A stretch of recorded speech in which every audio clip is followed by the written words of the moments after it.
திருப்பத்தூர் மாவட்டத்தில் சட்டவிரோதமாக கள்ளச்சாராயம் மற்றும் மது பாட்டில்கள் விற்பனை செய்து வந்த 28 பேர் மீது வழக்கு பதிவு செய்யப்பட்டது. 8 பேர் சிறையில் அடைப்பு, 2 குண்டர் தடுப்பு சட்டத்தின் கீழ் கைது.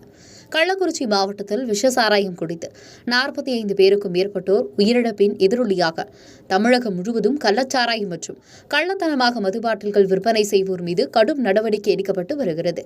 இந்நிலையில் திருப்பத்தூர் மாவட்டத்தில் உள்ள வாணியம்பாடி, ஆம்பூர், நாச்சம்பள்ளி, காந்திலி, ஆலங்காயம், திருப்பத்தூர், திமாம்பேட்டை உள்ளிட்ட பல்வேறு பகுதியில் காவல்துறையினர் மது மற்றும் போதைப் பொருள் விற்பனை குறித்து தீவிர விசாரணை மேற்கொண்டு வருகின்றனர். இந்த நிலையில் சட்டவிரோதமாக கள்ளச்சாராயம் மற்றும் மது பாட்டில்கள் விற்றதாக 28 பேர் மீது வழக்கு பதிவு செய்துள்ளனர். மேலும் விக்னேஷ், குமுதா, சங்கர், ரமேஷ், சுமதி, சேகர், மாதப்பன், செல்வி உள்ளிட்ட 8 பேரை கைது செய்து சிறையில் அடைத்தனர். மேலும் கள்ளச்சாராயம் விற்பனை தொடர்பாக பலரை போலீசார் தேடி வருகின்றனர்.